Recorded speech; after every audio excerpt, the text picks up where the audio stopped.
Hello and welcome to Marketplace Matters hosted by Issuer Services. Today I am thrilled to be joined by Kevin Cook, the CEO and co-founder of TreasurySpring.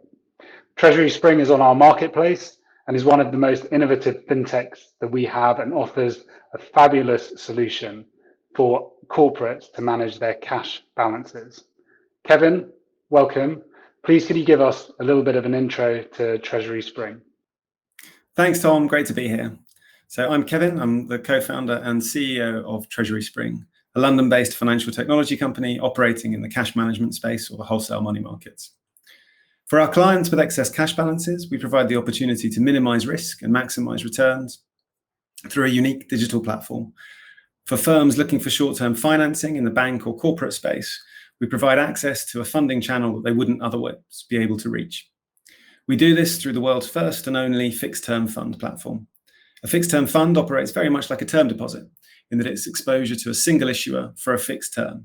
However, unlike a term deposit, a fixed-term fund can provide access to any short-dated investment-grade obligation. It can provide access to a short-dated government bond, a short-dated secured loan to a bank through the repo market, a short-dated loan to an investment-grade corporate, all through one standardized regulated fund infrastructure.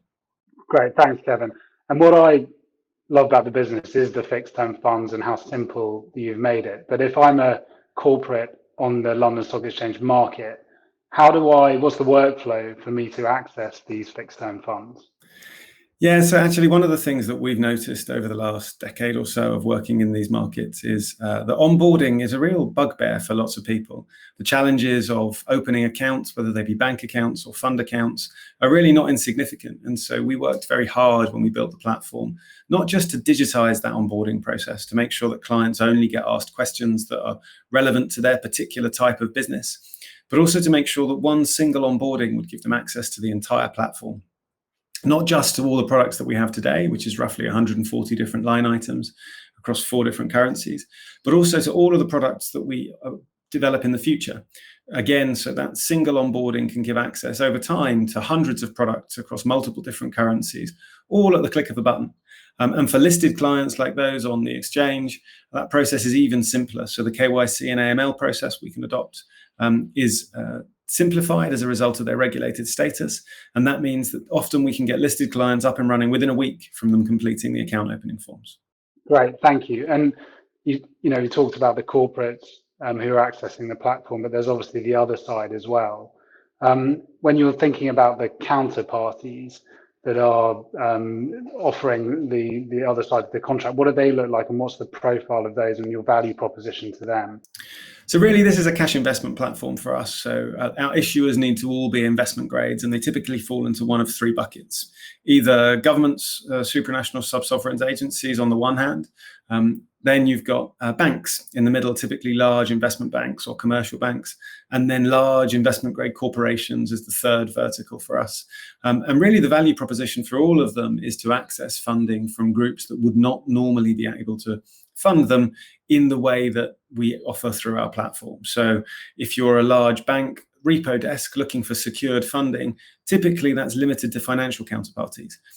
We are, through our unique infrastructure, able to offer access to those secured funding markets to a much broader group of clients, ranging from listed and unlisted corporations through family offices, charities, fund managers of various different descriptions.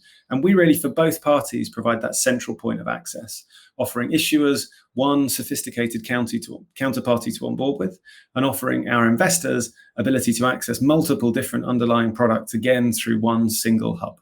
Great, thank you. And it's been, a crazy year, 2020, for all of us in many ways, and particularly, in the financial markets and the cash space, and probably for you at TreasurySpring, what with the acceleration of technology generally.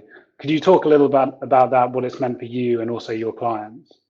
So yeah, it would take a long time to discuss 2020 and all of the different aspects of it. It's been a crazy year in markets. It's been a crazy year for us as a business. But maybe a couple of highlights or lowlights indeed. We saw precipitous interest rate cuts from the Bank of England and from the Fed at the same time in a coordinated fashion for the first time in my 20 years in finance. That had all sorts of effects on cash investment markets, obviously changes in rates and deposits, changes in rates in money market funds.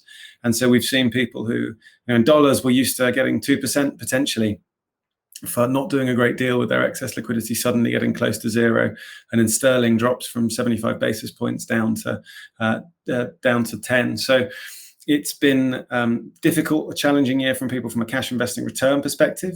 It's also been interesting from a credit perspective. Obviously, we've seen significant credit challenges across the world, both in corporations and in certain parts of the banking sector. And so I think what it's really made people realize is that the future doesn't always look like the past, and that it's a good idea to try to understand today what we can do to future-proof strategies for tomorrow. So diversification, I think, definitely been a theme that we've seen amongst our clients, both from the cash investing and the funding side, and something we'd expect to see continue through 2021 and beyond. For us as a business, actually been a remarkably positive year. So we've seen assets grow by more than 500%. We've seen client numbers more than double. We've issued now in total more than $4.5 billion worth of fixed term funds, with 3/4 of that coming this year alone. And we've seen large growth in terms of the number of products on our platform and issuers seeking funding also. So lots and lots of hard work, but really ultimately very successful year for us as a business. That's great news for you, and interesting to see how things have developed over 2020. But looking forward a little bit into 2021, do you expect similar themes to continue, or how do you see the market developing? Yeah, so I think 2020 was probably a year of reactions in lots of cases, with people seeing what was going on around them, trying to make sure that their business was equipped to deal with it. And really not having a great deal of opportunity to look to the future. What we are likely to see, I expect, in 2021 is an acceleration of some of those trends that came about almost by accident in 2020, with people being forced to digitize, being forced to look at doing things differently, being forced to look at diversifying, and actually a perhaps more measured approach to some of the themes that have really been thrust upon us through 2020. But I very much expect that those themes will continue. In money markets in particular, I expect to see rates absolutely stay low for the whole of 2021 and potentially quite significantly beyond. There's some talk of negative rates potentially in sterling. Let's see what happens there. May or may not be impacted by what happens towards the end of the year with Brexit discussions. So going to be a very interesting year in money markets and exciting year for us as we continue to grow the business. Yeah, it looks like it's going to be an interesting year for all of us in many ways.